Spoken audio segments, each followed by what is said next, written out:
Hi guys, Dr. Mel. We're busy with work and energy, and we're going to have a look at the forces. We get conservational forces and non conservative forces. So let's have a look at these. The work done by a force can be one of two types of forces. It can conserve. Remember, we're busy with energy. So the work is independent of the path, and it's actually just the starting and the end point that we are working with. And that's the force that we take into consideration when we say it's a conservative force. When it's a non conservative force, it actually is dependent on the path. It depends, is it going up or is it going down? In this case, it was independent whether it was going that way or that way.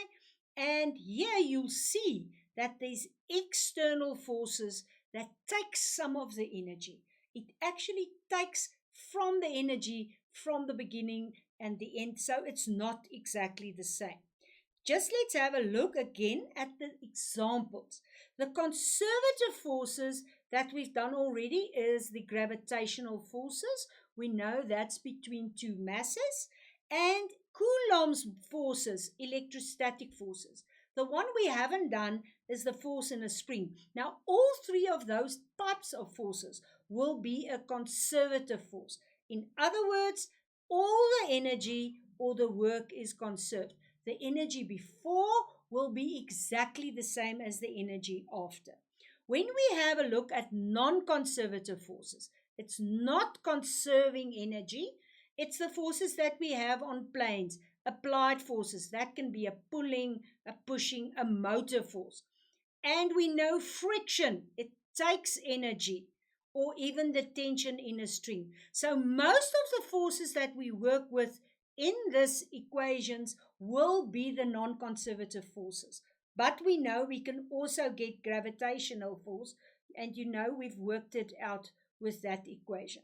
So here is no conservation of energy. So it's the loss of energy or the conservation of energy. That's what we're working with. Just again, independent of the path, it will conserve energy, and you'll see it's this gravitational forces that we have. Can you see these are all the gravitational forces?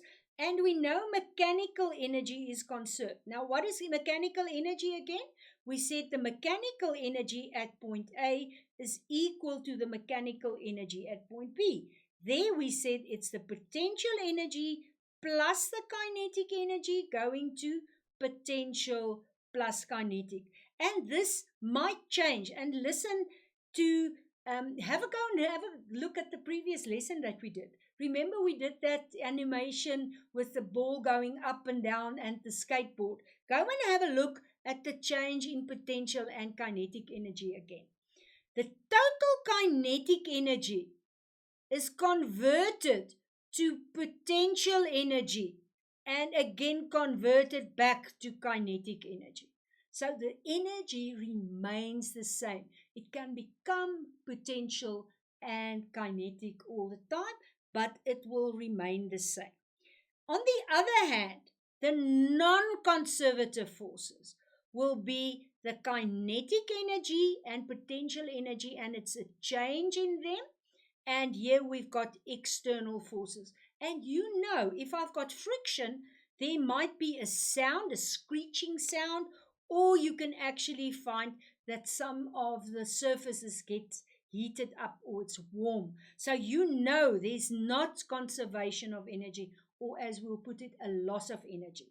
In terms of conservative forces, there's a conservation of energy, and you see the mechanical energy here is equal to the mechanical energy there. So take note that you've got this equation here and you've got that equation there. This one is on your information sheet. So make sure that you know when you work with non conservative forces that you can use this equation. And we are going to do an example just now. So let's see the way they ask these questions. They tell us that PQ, can you see point P there at the top? And Q is a slide. Now, if you uh, drive past a slide, just start thinking about physics. What's the energy at the top and what's the energy at the bottom? Right. The slide is 3 meters long, so this length here is 3 meters. Can you see that length there? But it is 1.5 meters high, which is a different length there. So I've got that height and I've got this length. Remember, we indicated with different symbols. A boy with a mass of 40 kilograms. So we've got a boy with a mass of 40 kilograms and a girl with a mass of 22 kilograms. So we sit with these two objects, a boy and a girl, stand at the top of the slide. Now, you know some of these slides have got a little platform. So obviously they are standing next to each other on a little platform there. And what's going to happen now?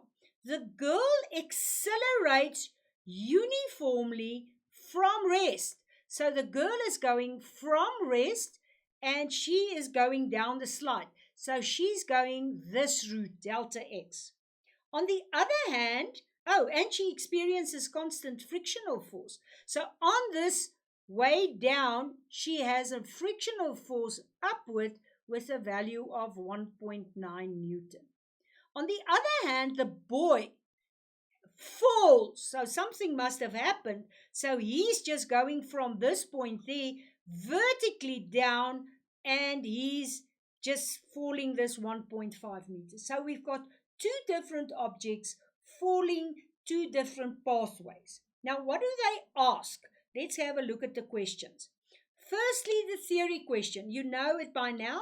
Every time a theory question, they want us to write down the principle of conservation of mechanical energy. So that's a theory question. We'll get to the answer just now. They asked me to draw a labeled free body diagram for the boy as well as the girl. Then they want us to use the principle of conservation of mechanical energy. Can you see the relationship between the theory here and the applied question here? It's always a clue to which equations you're going to use. To calculate the speed of the boy when he reaches the ground. So the boy fell from the top to the bottom 1.5 meters and we want the final velocity there. And then finally, use the work energy theorem to calculate the speed of the girl when she reaches point Q. So she went down that way and they want us to calculate the point, at that point, the velocity. So there's equations that you're going to use. So you've got to have a diagram. As I'm doing, whilst I read, I always draw the diagram. The first question, the principle of conservation of mechanical energy. There's words that they want you to use. Firstly, in a closed system. If you don't have a closed system, you are saying external forces can change. So that will be the first mark that you'll get. And they will tell you in that theorem that the total mechanical energy remains constant. And that can only remain constant if it's in a closed system. Otherwise, there'll be a loss of energy. So make sure that you distinguish the different theorems and you study them from your exam guidelines. Secondly, draw a labeled free body diagram. Now, we've got the boy. Now, remember, the boy was up there at point P and he fell down. So what is the forces? Well, it's only gravity. So that will be the gravity that's pulling the boy down. And Shane, he's landing there at a certain velocity. Luckily, the girl is sliding down the slide. So again, she sat at P. She started with 0 and she went down the slide. And they told us there was friction. So let's quickly have a look at the diagram, the forces diagram. We know there at that point where she was, she would have had gravity.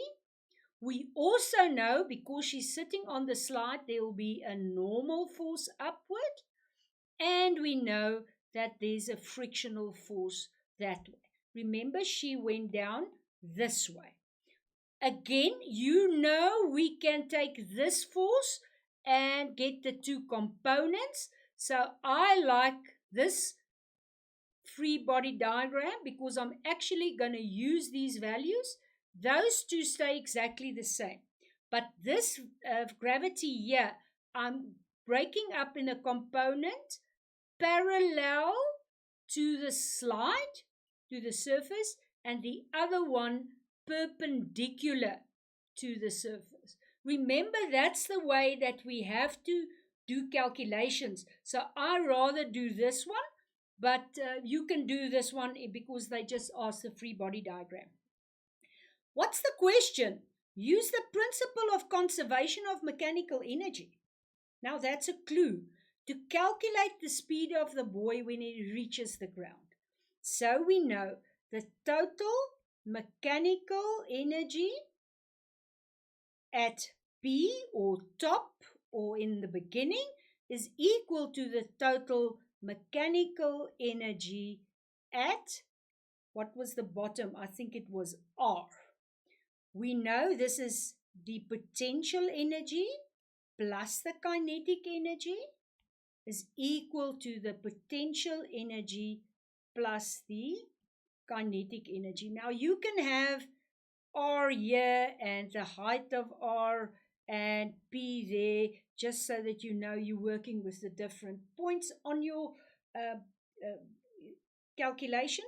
You know that is point P there, and that's the bottom there. So let's make sure we have the mass of the boy. He had a mass of 49.8, and it was at a height of 1.5. In the beginning, he had no velocity, so that is 0. At the end, the height was on the ground, so that's 0, and we needed to calculate the velocity on the ground. So that's what we want there, and we can calculate this. And do you see there, you've got 20 there, and you've got all of that there, and you'll find the velocity of this boy on the ground, or the speed of the boy on the ground, is then 5.422 meter per second.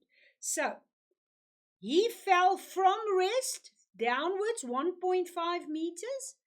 His mechanical energy at the top is exactly the same as the mechanical energy at the bottom, and therefore he's got a speed of 5.44. And remember, because it's speed, it's a scalar, I don't have to indicate direction. The second question was, what is the velocity of the girl? Now let's see. I just want to go back to the questions. What is use the energy principle, to calculate the speed of the girl. Now let's go there. I'm going to take this out of the slide. We want to know the speed of the girl now. The question is wrong here. Let me just quickly have a look. Use the work energy theorem to get the speed of the girl. Now let's go and do that. I'm going to use this equation because it's the energy theorem, and I've got F net cos the angle times delta x, and this is the kinetic energy of the girl. I just want to reiterate that you've got the girl going down. Now, interesting, she's going down with the force of gravity that's parallel. Now, we haven't calculated that yet, so that would be gravity, which is 215.6, sine 30 degrees, because they gave me that angle there.